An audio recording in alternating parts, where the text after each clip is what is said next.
You know Daniele De Rossi might come to the MLS team? That would be wild. Because he's leaving Roma. What is up? Welcome to Just Offside, the weekly MLS show where we take your comments and talk about them. My name is Louie. And I'm Mikey. If you're new here, we post this show every single week, so make sure to hit that subscribe button so that you never miss out on another episode. But alright guys, before we get into this week's action, let's jump into your comments from last week.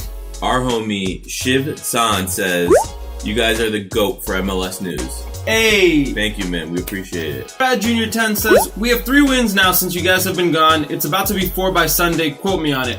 Quoted and done. Atlanta did get that 4th win. Brad, you guys look like you are picking stuff up. It is pretty great. Our friend DCU TV says, spot on with the 5-0 Chicago pick.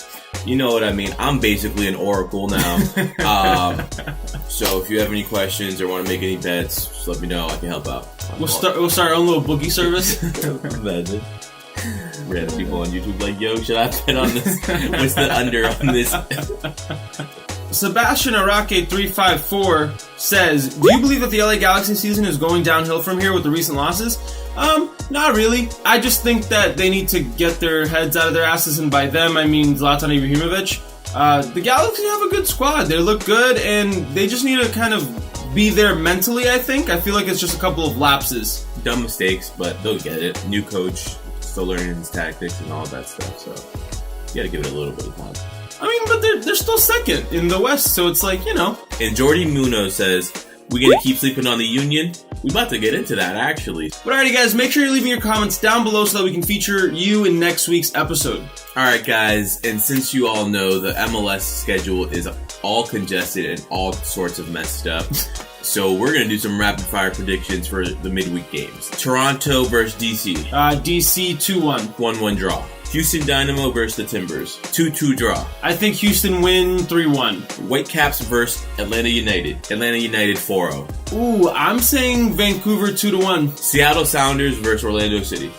Seattle Sounders 1-0 win. Sounders 3-1. But alright, moving along to the action. Toronto FC hosted Philadelphia Union, who have been on a tear recently and find themselves at the top of the Eastern Conference, tied with DC United for first place, and they go up against a Toronto FC side who's having a resurgent season. And yeah, we don't mean to have been kind of sweeping Philly under the rug recently, but, you know, it seems like there's a trend here. Anytime anyone plays the Revs, we usually don't like to talk about them because I get very upset. But Philly came out and looked pretty good. They scored their first goal through when Fafa Picault forced an error from Toronto's defender to score an own goal. Just before Alejandro Pozuelo scored a juicy free kick from the top of the box. You know that's our guard, Pozuelo. Philly's goalkeeper really needs to do better at that. He got a whole palm on it and still couldn't keep it out. Don't get me wrong, great placement by Pozuelo, a great free kick by Pozuelo, but when your keeper gets there and touches the ball and it still goes in, that's wrong. As a goalkeeper, if you get your hand on the ball cannot go in the net. But luckily for Philly, Montero would finish off Toronto after receiving an amazing ball from Kasper Schmeichel, the man who has basically been orchestrating this rise up to the top for Philly since he's joined them. But with that win, it gives Philly another 3 points and it keeps them on top of the Eastern Conference standings, tied with DC once again. And also gives Philly their best start to an MLS season ever. Philly's been on fire, man. I'm sorry, Philly. I can tell the whole Union team listens to this show, and they're mad. They're mad that Mikey said that the East is DC and a bunch of trash, so please, publicly apologize. Dear Union, I'm sorry for doubting you guys. The East is not just DC and the rest is trash. It is now DC, Philly, and the rest is trash. But let us know, guys, will the Red Hot Philly Peppers continue their blistering start to this season?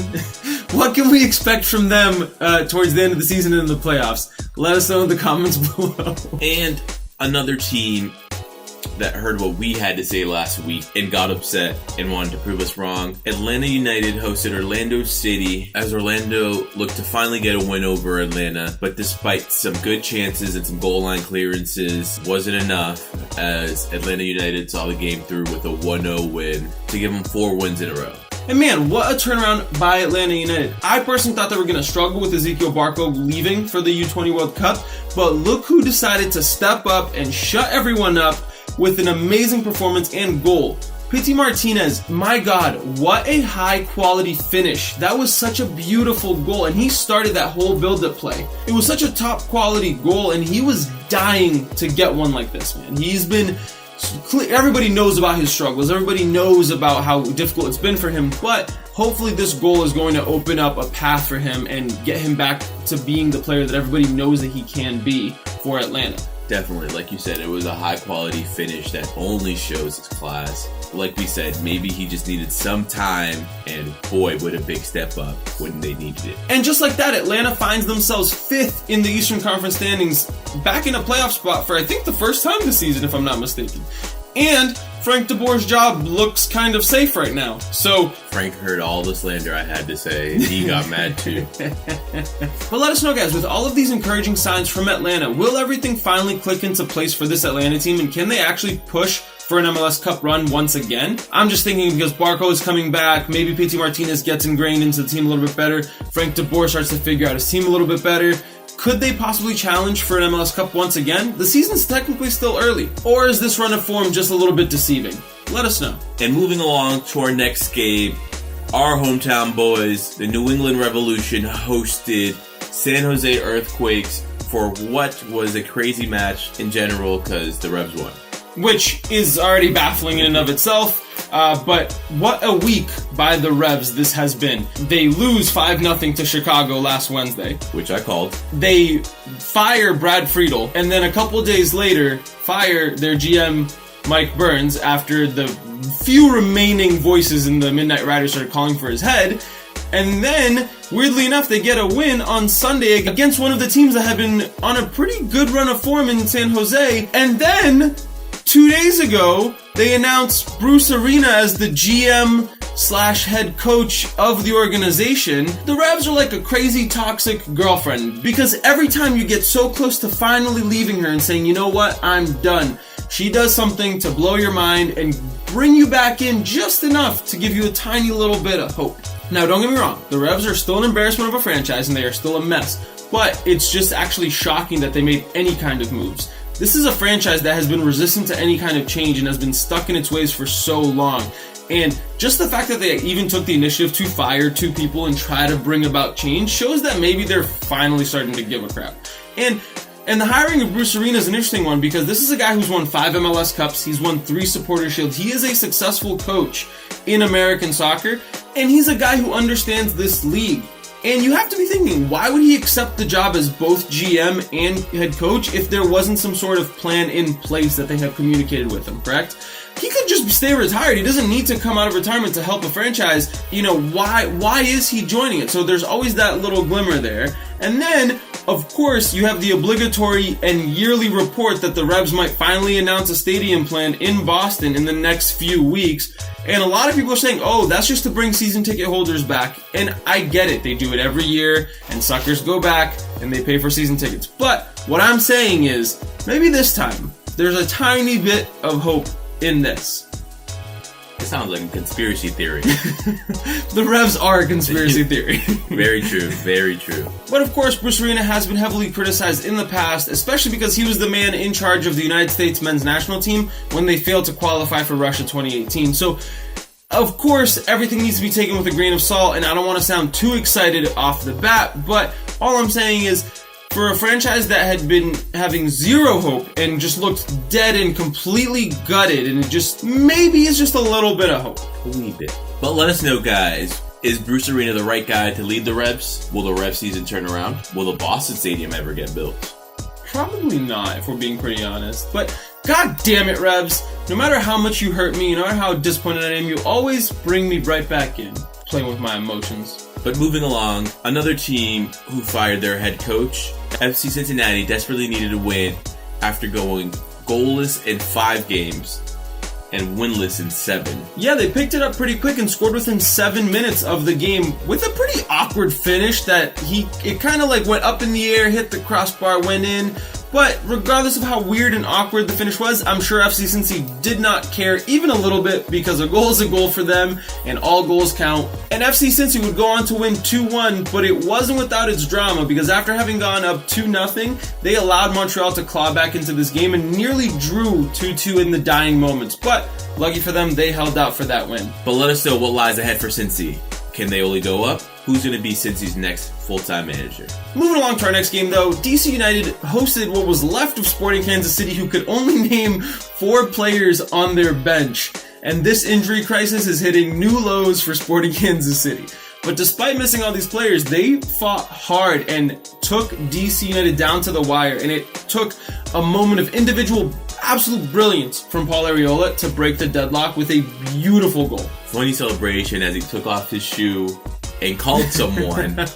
But yeah, huge goal in a moment where they needed him the most. And with Philly's win, DC needed a win to tie them for the top of the Eastern Conference, and they wanted to make sure that they got through and give his team the lead and the 3 points. And moving forward to our next game, LA Galaxy hosted NYC FC, and the Galaxy have been undefeated at home, but NYC FC have won their 2 last away games. But even so, the Galaxy do have Zlatan Ibrahimovic, who actually thought he had gotten on the score sheet early in the game in what was probably going to be the easiest goal of his life. Ball comes down the wing, easy tap in, but he basically hurdles Sean Johnson and wipes his balls on Johnson's forehead, basically, and just goes whoop, steps right over him. But the goal was disallowed, called for offsides. It was blatant offside, so luckily they do have VAR. But that wasn't going to be the last interaction between Ibra and Sean Johnson. But NYCFC would find the back of the net through Heber, who has been in fantastic form,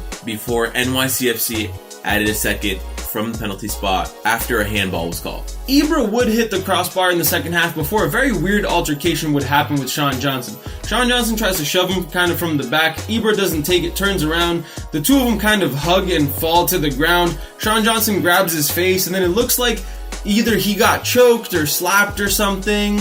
Ooh, kinky.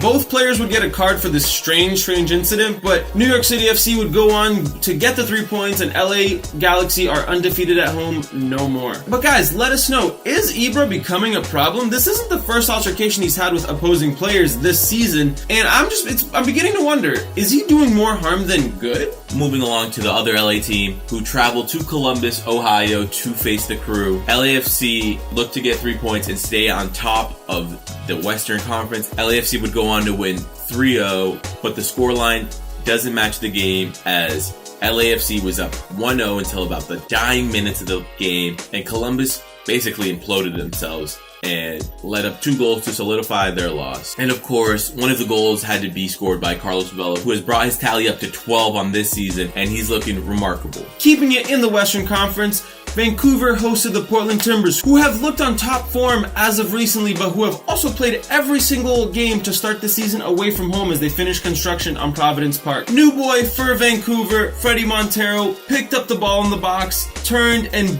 buried an absolute rocket into the back of the net to give his new club a goal and the 1-0 lead. It seems like all of this travel is finally starting to catch up with Portland, as they couldn't really muster much of a challenge until the second half. The first half they looked dead in the water, and in the dying moments of the game, Sebastian Blanco had a really nice header to what everybody thought was going to equalize the game if it hadn't been for Vancouver's defenders' interference to clear that ball out. Portland must be itching to get back home to their stadium and to get rid of this insane travel schedule that they've been having to deal with. But Vancouver supporters, I want to know, can Fredy Montero propel Vancouver to new heights? Can the former Sounders star be the difference for Vancouver? And Seattle Sounders supporters, how weird is it to see a guy who has etched his name into your history books play for one of your rivals?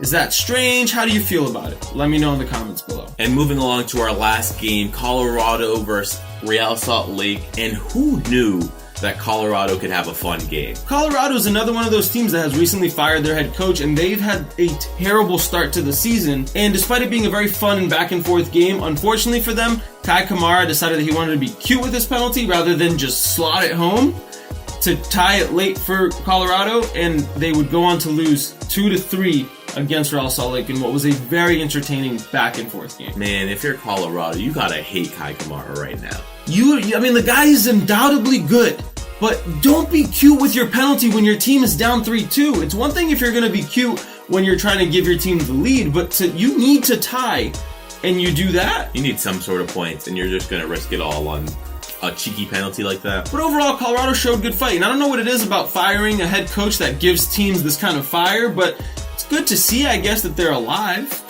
But alright guys, there you have it. Another episode in the books. If you enjoyed this episode, please make sure you hit that like button, make sure you hit that subscribe button, and leave your comment down below. If you can't get enough of us, follow us on our social media accounts at Trebl Soccer. But that's it from us. We'll catch you guys next week. Peace.